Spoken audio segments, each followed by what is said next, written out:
dime a dozen. And you just picked her up out of the rubbish and brought her home? Why no? Sometimes I think I hardly know you. What was that? I don't know, but we've got company, as in lots of. Well, if they put up a chair, I would be happy to beat them with it.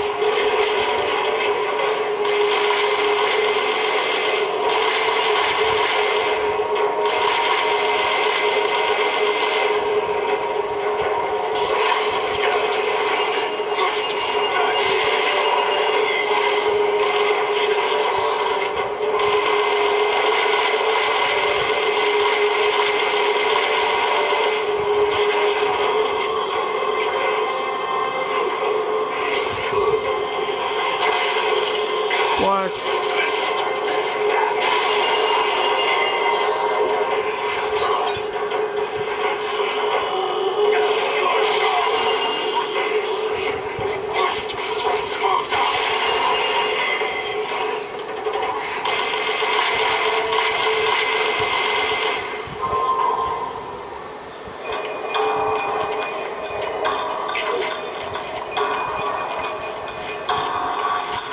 God, you lose a lot of ammo for that.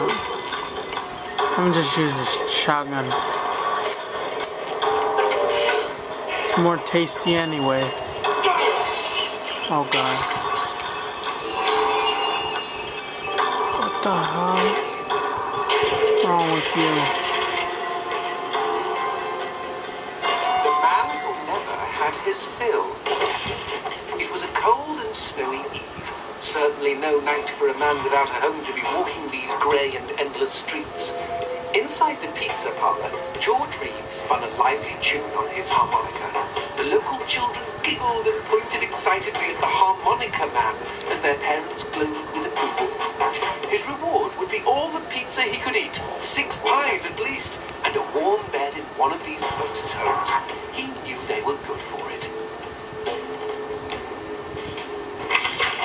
But when he tucked in for the night, George had not had his fill.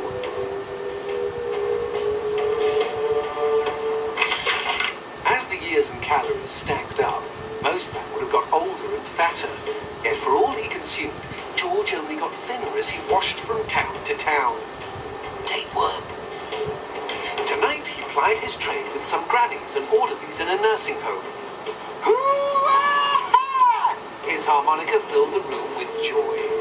After devouring 3 helpings of pork chops and mashed potatoes, he eyed the plate of the old woman next to him. Juice dribbled down his chin. "Go ahead, Georgie," she said. "You're such a good boy, you shouldn't have to starve." But George had not had his fill. Early the next morning, he was already on the freeway with his thumb in the air. "Where are you headed?" said the man in the truck. "Nowhere," said George. "Anywhere."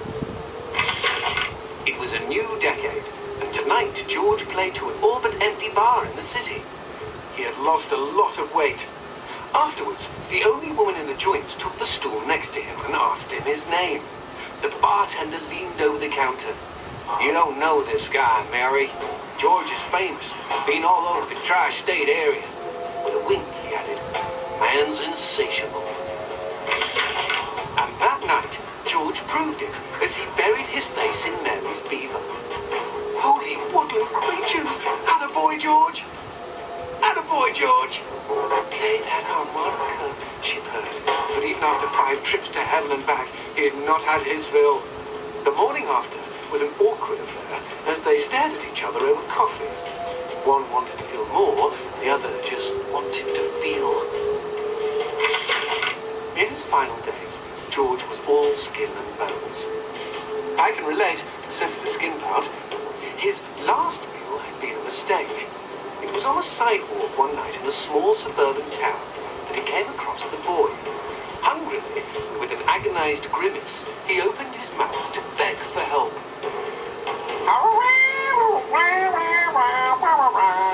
Out came a cacophony of wheezes and toots, but the boy understood. Wait, you mean Jorge ate his harmonica? Once he was alone, George Reed looked at the candy bar he held in one hand and began to cry.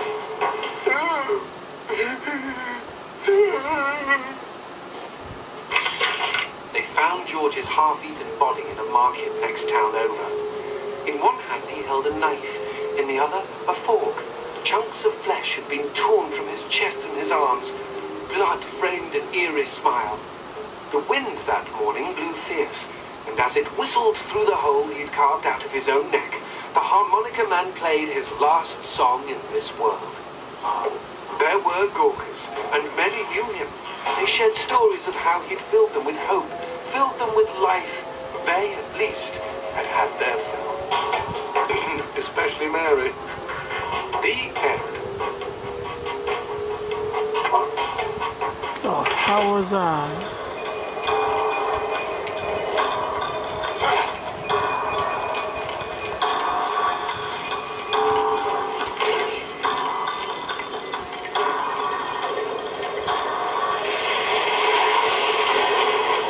Oh God, what the hell?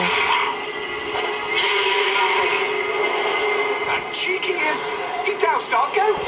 Then let's put out some lights of our own.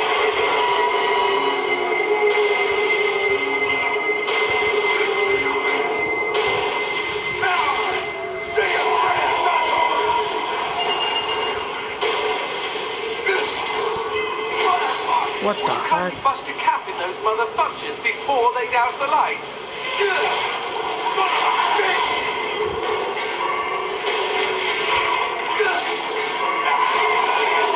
We never finished talking about you kidnapping Paula. I didn't kidnap her. You hauled her out of a skip. Isn't that illegal in some states? What did she say? Nothing. Not for weeks. I was afraid to even touch her, you know. Like she didn't belong to me. To anyone. But something changed. There was a phone call.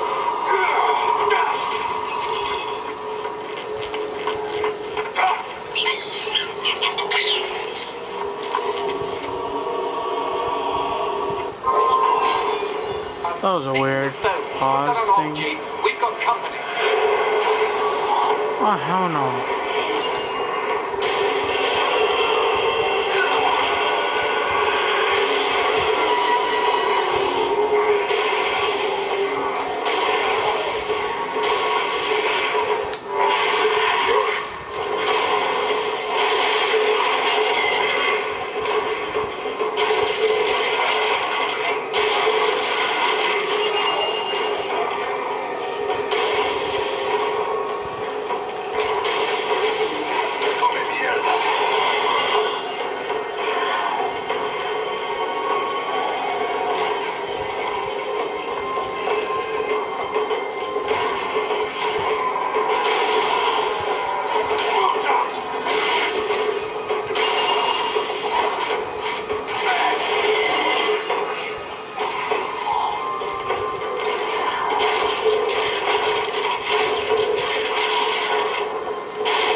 Suddenly, she slams her fork down and says, "Don't answer it." Creepy. First thing she ever said to me. But I got up to take the call. Johnson, you should have seen her. She jumped out of her chair, ran to the phone, and ripped it right off the wall. Whoa. Then she came and put her arms around me and started crying. Oh God. It was the craziest, weirdest, sexiest thing I have ever seen. They've been hers ever since.